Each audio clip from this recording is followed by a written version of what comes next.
কালীগঞ্জ উপজেলার গোড়ল ইউনিয়নে পূর্ণচন্দ্র কলেজের স্মৃতিচরণে এক জমকালো ফাইনাল ফুটবল খেলা অনুষ্ঠিত হয়েছে।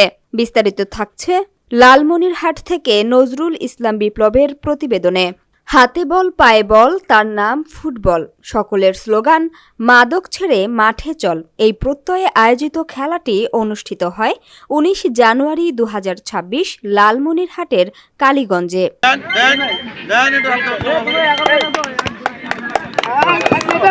এই টুর্নামেন্টে মোট ৪টি দল অংশগ্রহণ করে।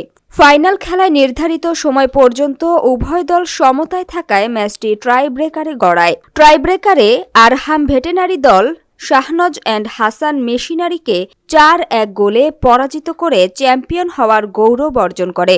খেলায় প্রধান অতিথি হিসেবে উপস্থিত ছিলেন কালীগঞ্জ ও আদিতমারী উপজেলার বিএনপির ধানের শীষের কাণ্ডারি, মাটি ও মানুষের নেতা রোকন উদ্দিন বাবুল। প্রধান উদ্বোধক হিসেবে উপস্থিত ছিলেন মোহাম্মদ গজর উদ্দিন পাটোয়ারি। অনুষ্ঠানে সভাপতিত্ব করেন কালীগঞ্জ উপজেলা বিএনপির কৃষক দলের সভাপতি মোহাম্মদ রফিকুল ইসলাম। সার্বিক সহযোগিতায় ছিলেন আব্দুল করিম।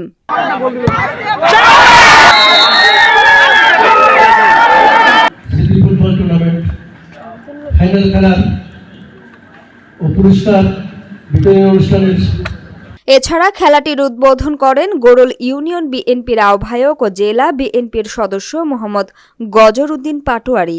খেলা শেষে অতিথিরা বিজয়ী ও রানার্স আপ দলের খেলোয়াড়দের হাতে ট্রফি তুলে দেন। রানার্স আপ ট্রফি প্রদান করেন মোহাম্মদ গজর উদ্দিন পাটোয়ারি ও মোহাম্মদ রফিকুল ইসলাম। পরে প্রধান অতিথি রোকন উদ্দিন বাবুল চ্যাম্পিয়ন দলের হাতে ট্রফি তুলে দিয়ে অনুষ্ঠানের সমাপ্তি ঘোষণা করেন। এই ক্রীড়া অনুষ্ঠান আমি মনে করি এটি অত্যন্ত আমাদের যদি খুবই উপযোগী, খুবই দরকার।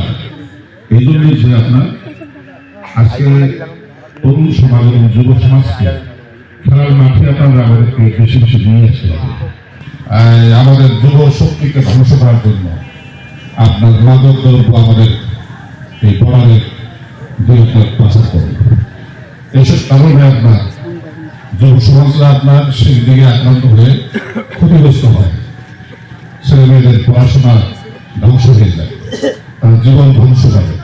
এইগুলো থেকে মুক্ত হতে গেলে আমরা যদি পড়াশোনার পাশাপাশি বাচ্চারা যদি আপনার মাঠে ফিরে আসে, খেলাধুলা করে তাদের শরীর যেমন আপনার গড়ে উঠবে, সুন্দর মন মানসিকতা ভালো থাকবে, পাশাপাশি সময় কাটবে।